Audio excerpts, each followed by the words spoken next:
दोस्तों, काशी पत्रकार संघ वाराणसी प्रेस क्लब से मुकदमा हारने के बाद पहली बार चुनावी मैदान में है। इसको लेकर के काफी विवाद चल रहा है और इस वक्त हमारे साथ है वाराणसी प्रेस क्लब के अध्यक्ष राजेश गुप्ता जी। राजेश जी, कल वाराणसी प्रेस क्लब का चुनाव भी काशी पत्रकार संघ के लोग कराने की बात कर रहे हैं, जबकि काशी पत्रकार संघ एक पृथक संस्था है और वाराणसी प्रेस क्लब एक पृथक संस्था है और लोगों में इस घोषणा से भ्रम की स्थिति बनी हुई, जबकि वाराणसी प्रेस क्लब ने किसी भी चुनाव की कोई घोषणा नहीं किया। क्या कहना चाहेंगे इस पर आप? देखिए, नैतिकता का तकाजा है, जब आप किसी एक चीज में शिकस्त पा जाते हैं तो आप समाज के उस वर्ग का प्रतिनिधित्व करते हैं जो वर्ग समाज को दिशा देता है, और आप जब खुद दिशाहीन हो जाएंगे तो समाज को क्या दिशा देंगे। वही काम काशी पत्रकार संघ कर रहा है। जब एक बार मुंह की खाई इन्होंने इस पूरे मामले में, इस पूरे प्रकरण में, और वाराणसी प्रेस क्लब का जो मुकदमा है वो हार गए ये लोग। हारने के बाद भी जिद पे आमादा है कि नहीं, हमको चुनाव वाराणसी प्रेस क्लब का भी कराना है। अब इसका कानूनी जो पहलू है उसको ध्यान में बिना रखे इन लोगों ने घोषणा कर दी कि हाँ, हम वाराणसी प्रेस क्लब का भी चुनाव कराएंगे, जो सर्वथा अनुचित है और नैतिकता का भी तकाजा है कि नैतिकता के आधार पर भी इनको ये चुनाव नहीं कराना चाहिए, क्योंकि वो वाराणसी प्रेस क्लब एक अलग संस्था है और काशी पत्रकार संघ एक अलग संस्था है। और उस फैसले में साफ साफ दिया हुआ है कि दोनों पृथक संस्थाएं हैं और दोनों को पृथक रूप से अपना कार्य करने का अधिकार है।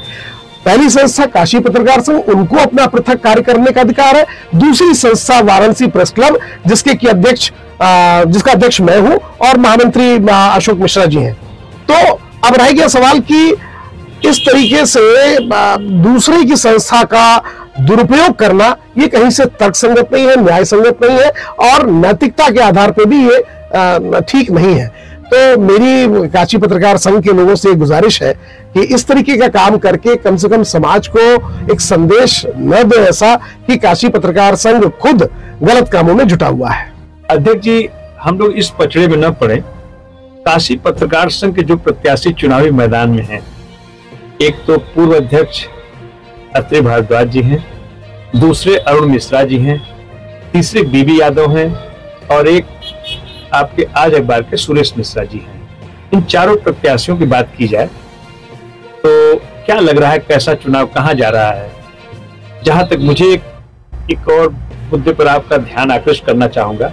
एक वरिष्ठ पत्रकार ने सुबह मुझे बताया कि बाटी चोखा वाले कोई घुस गए हैं और जो अरुण मिश्रा के पक्ष में खड़े हैं। इस तरह के प्रचार प्रसार को आप किस रूप में लेते हैं? देखिए, ये पत्रकारों की संस्था है। पत्रकारों की संस्था में धनबल और बाहुबल का कोई स्थान नहीं है। धनबल और बाहुबल, इन शब्दों का इस्तेमाल हम लोग पॉलिटिकल पार्टियों के लिए करते थे और पॉलिटिकल पार्टियों को जिस तरीके से चंदा देने वाले बड़े बड़े लोग और प्रत्याशियों के लिए पैसा खर्च करने में बड़े बड़े लोग आगे आते थे, उसी तरीके का जो हाल है वो वाराणसी में दिखाई पड़ रहा है काशी पत्रकार संघ के बैनर तले। क्योंकि अगर इस चुनाव में इस तरीके से धनबल का इस्तेमाल होगा, व्यापारिक प्रतिष्ठान घुसेंगे, तो फिर पत्रकारों की संस्था का कोई औचित्य नहीं रह जाता।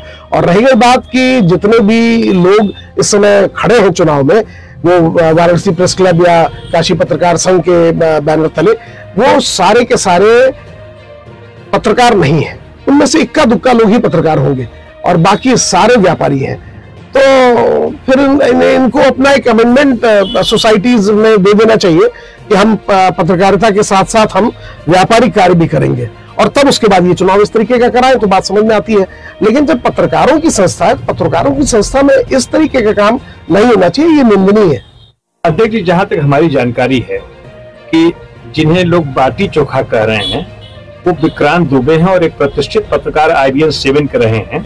अगर वो बाटी चोखा बेच रहे हैं तो इसमें गलती क्या है, ये हम आपसे जानना चाहते हैं। चाहे बाटी चोखा बेचे, चाहे कोई होटल चलाए, अगर पत्रकार कोई पेशा नहीं कर रहा है तो भीख मांगेगा क्या? चाहे अरुण मिश्रा जी हो, चाहे आपके अत्रे भारद्वाज भी 10 साल से नौकरी में नहीं है, आपके बीबी यादव को भी लोग भाई फोटोग्राफर हैं, लेकिन उन पर भी बहुत गंभीर आरोप लोगों ने लगाया कि पिछले कार्यकाल में काफी पैसे का दुरुपयोग हुआ है, वो पैसा अभी तक इन्होंने वापस नहीं किया है। सुरेश मिश्रा की बात की जाए, बेचारे आज अखबार में हैं, संघर्ष कर रहे हैं अपने अखबार में भी, अब पत्रकारों के हित की कैसी लड़ाई लड़ पाएंगे? चारों जो पत्रकार हैं जो चुनावी मैदान में हैं, क्या ये पत्रकारों के सर्वमान्य नेता हो सकते हैं जीतने के बाद, या मजबूरी में वोट देना पड़ेगा इन्हें? देखिए, पत्रकारों के सर्वमान्य नेता की तो बात दूर, ये पत्रकारों के हित की बात भी नहीं कर सकते। वो इसलिए नहीं कर सकते क्योंकि काशी पत्रकार संघ सिर्फ चुनिंदा लोगों का एक अड्डा रह गया है। वहां पत्रकारिता से कोई सरोकार नहीं है किसी का। आप उसमें देखेंगे कि जितने भी पदाधिकारी इस समय चुनाव मैदान में हैं, उन सब का कोई न कोई अपना अलग काम है। वो दीर्घकालिक पत्रकार नहीं है, वो अंशकालिक पत्रकार भी कहलाने लायक नहीं है। क्यों? कि कुछ न कुछ व्यापारिक प्रतिष्ठान से उनका संबंध है। हम ये नहीं कहते कि व्यापारिक प्रतिष्ठान से संबंध होना गलत बात है। भाई मान लीजिए आप किसी पत्रकार को अगर आप देखिए उसकी दाल रोटी नहीं चल रही है तो अपनी दाल रोटी चलाने के लिए वो स्वतंत्र है दूसरा कोई भी काम करने के लिए, लेकिन फिर वो ये लोभ तो छोड़े कि कम से कम कि हम पत्रकारों के नेता बनना चाहते हैं। वो व्यापारिक प्रतिष्ठानों का चुनाव कराएं, उनके नेता बने, व्यापारिक नेता बने। पत्रकार के नेता बनने का कोई प्रश्न नहीं उठता यहाँ।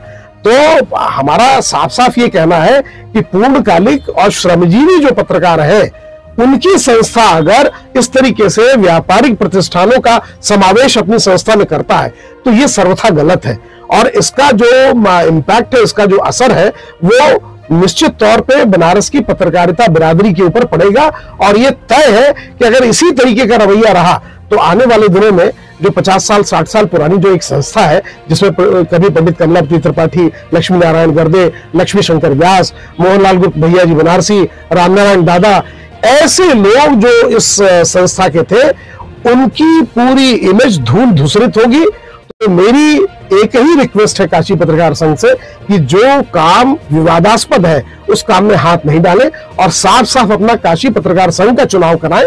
वाराणसी प्रेस क्लब को का लालच जो है उनके मन में है उसको त्याग दें, क्योंकि वाराणसी प्रेस क्लब अब उनका नहीं है। वाराणसी प्रेस क्लब एक पृथक संस्था है और पृथक संस्था को अपना काम करने की पूरी आजादी है, तो उस आजादी में अपनी दखल न दें। अध्यक्ष जी, हम आपसे आसान भाषा में जानना चाहेंगे कि फिर काशी पत्रकार संघ के लोग, जो इतनी बड़ी संस्था है जहां पे चुनाव हो रहा है काशी पत्रकार संघ का, न तो अध्यक्ष ने अनुमति दी है न महामंत्री ने अनुमति दी है चुनाव लड़ाने की, तो ये लोग जो काशी पत्रकार संघ के लोग वाराणसी प्रेस क्लब का चुनाव लड़ने की घोषणा कर रहे हैं फर्जी तरीके से, हम फर्जी उसको कहें या क्या कहें, या गैर कानूनी तरीके से? गैर कानूनी कहेंगे आप? हाँ, तो इसके पीछे उनकी सोच और मंशा क्या है? देखिए, वाराणसी प्रेस क्लब पिछले 10 वर्षों में जिस तरीके से वाराणसी प्रेस क्लब ने आगे आकर के पत्रकार हितों की लड़ाई लड़ी है, ये जग जाहिर है। दैनिक जागरण के फोटोग्राफर थे विजय सिंह, वो जब बीमार थे कोई झांकने नहीं आया, न काशी पत्रकार संघ न इनके द्वारा कथित जो गैर कानूनी वाराणसी प्रेस क्लब उसके लोग देखने आए। वाराणसी प्रेस क्लब ने इनको, जिसके अध्यक्ष राजेश गुप्ता यानी मैं और उसके महामंत्री अशोक मिश्रा, हम लोगों ने मिलकर के उनको आर्थिक मदद पहुंचाई। दूसरा, राजेश जी, हम जानना चाहेंगे, बताइए, 2-2.5 लाख की मदद मामूली मदद नहीं थी। उनके जिंदा रहने पर कोरोना काल में और जब वो स्वर्गवासी हो गए तब तक लेके अब तक उनके परिवार को उन्हीं बातों पर मैं आ रहा था अशोक जी। दूसरा नाम फोटोग्राफर थे हिंदुस्तान अखबार के मंसूर भाई। मंसूर भाई के साथ तो मैंने काम भी किया है हिंदुस्तान अखबार में। मंसूर भाई के लिए भी आर्थिक मदद हुई। तीसरा जो सबसे महत्वपूर्ण था, जिसमें 1-2 नहीं दर्जनों पत्रकारों का इन्वॉल्वमेंट था, अन्याय प्रतिकार यात्रा। अन्याय प्रतिकार यात्रा के समय जब पुलिस की लाठीचार्ज से पत्रकार घायल हुए थे, उनकी मोटरसाइकिल स्कूटर फूकी गई थी, तो वाराणसी प्रेस क्लब ने पहल करते हुए यहाँ के लोकप्रिय विधायक रविंद्र जायसवाल, उनसे बात करके उन सारे लोगों के लिए आर्थिक मदद की व्यवस्था कराई। उन सारे लोगों की स्कूटर और मोटरसाइकिल जिनकी जो जली थी सब रिपेयरिंग कराने की व्यवस्था कराई। तो अगर आप आगे बढ़ के वाराणसी प्रेस क्लब के बैनर के नीचे इन पत्रकारों की मदद आप करते हैं, मास जो पत्रकार है इनका तो गिने चुने लोग 10-12-15 लोग हैं, वही घूम फिर करके हर बार चुनाव लड़ते हैं, हर बार खुद ही अपने आप को अध्यक्ष घोषित कर लेंगे, अपने आप को महामंत्री घोषित कर लेंगे। ऐसा नहीं है। नूरा कुश्ती इसको नूरा कुश्ती, बिल्कुल नूरा कुश्ती कहेंगे, क्योंकि इनके यहाँ कोई जो पिछले 10 सालों से आप देख लीजिए जो 10-12 नाम है, उसके अलावा कोई नया नाम प्रकाश में आया नहीं आया। और ये जो 10-12 नाम है, ये 10-12 नाम भी पूर्णकालिक पत्रकार के तौर पे नहीं है। ये लोग भी कोई ना कोई व्यापार या कोई ना कोई धंधा या कोई ना कोई व्यापारिक गतिविधि में लिप्त है। तो इनका एकमात्र लोभ का कारण यह है कि वाराणसी प्रेस क्लब में एक कीर्तिमान स्थापित किया है, एक बड़ी लकीर खींची है। तो इनकी कोशिश ये होनी चाहिए कि काशी पत्रकार संघ के बैनर तले ये एक बड़ी लकीर खींचे, न कि किसी की लकीर को मिटाने की कोशिश करें। ये वाराणसी प्रेस क्लब की लकीर को मिटाने पे आमादा है, जबकि ऐसा होगा नहीं। वो अकाट्य है, उसको काट नहीं सकते ये। और जो कानूनी पहलू है, कानूनी पहलू के हिसाब से ये आज जो चुनाव संपन्न करा रहे हैं, इसका कल बहुत भयावह होगा। कल क्या कानूनी इंप्लीकेशन इनके ऊपर आएगा, इसकी जिम्मेदारी ये स्वयं होंगे। और इन लोगों ने बलि का बकरा बनाया है वाराणसी प्रेस क्लब का की घोषणा करके, और उसका चुनाव की घोषणा करके, और उसमें प्रत्याशियों को खड़ा करके उन सारे प्रत्याशियों को मैं आगाह करना चाहता हूं कि ये बलि का बकरा बना रहे हैं। ये इनके बहकावे में ना आवे, क्योंकि कानूनी कार्रवाई की जद में फिर ये लोग भी आएंगे। राजेश जी, आपसे एक बात छूट गई। जो अन्याय प्रतिकार यात्रा में आपने कहा मोटरसाइकिल को रिपेयर नहीं हुई है, 3 पत्रकार साथियों ने जो आपने माननीय मंत्री जी से जो सहयोग कराया था, नई मोटरसाइकिल खरीदा है। ये वाराणसी के पत्रकारिता के इतिहास में वाराणसी प्रेस क्लब का एक बड़ा योगदान रहा है।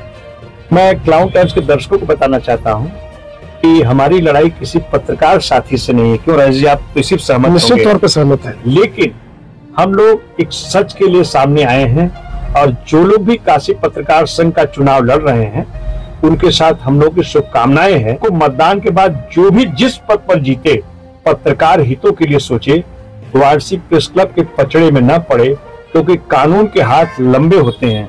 राजेश जी, इस पर कुछ बताइए कि हम लोग तो आपराधिक मुकदमा भी कायम करवाने की सोच रहे हैं, और उस पहल पर हम लोग आगे भी बढ़ चुके हैं। तो कहां तक ये लड़ाई जाएगी? 8 साल लग गया हम लोग को रजिस्ट्रार के मुकदमा लड़ते लड़ते, जबकि मुकदमा वही लोग किए थे हम लोग के ऊपर। देखिए, जब कानून का खुल्लम खुल्ला उल्लंघन होता है, तो इसका जो खामियाजा है ये भी भुगतने के लिए उस व्यक्ति को या उस संस्था को तैयार रहना चाहिए जो लोग इसका उल्लंघन कर रहे हैं। तो यही चीज काशी पत्रकार संघ पे भी लागू होती है कि वाराणसी प्रेस क्लब के नाम से वो गैर कानूनी ढंग से इसका जो चुनाव संपन्न करा रहे हैं, इसका खामियाजा उनको भुगतना पड़ेगा।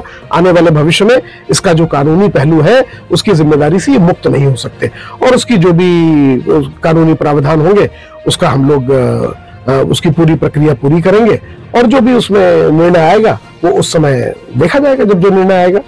तो ये रहे वाराणसी प्रेस क्लब के लोकप्रिय अध्यक्ष राजेश गुप्ता, जिन्होंने क्लाउन टाइम्स के सभी सवालों का बेबाकी से जवाब दिया, और शायद अब मतदाताओं को और पत्रकारों के बीच अब स्पष्ट हो चुकी है कि वाराणसी प्रेस क्लब के नाम की केवल एकमात्र संस्था है जिसके अध्यक्ष राजेश गुप्ता हैं, महामंत्री मैं स्वयं हूं, मेरा नाम अशोक मिस्टर क्लाउन है।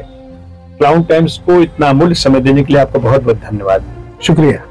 क्लाउन टाइम्स यूट्यूब चैनल की खबरों को आगे भी देखने के लिए चैनल को लाइक करें, सब्सक्राइब करें, बेल आइकन को प्रेस जरूर करें। क्लाउन टाइम्स की खबरों को फेसबुक पेज पर देखने के लिए पेज को लाइक जरूर करें।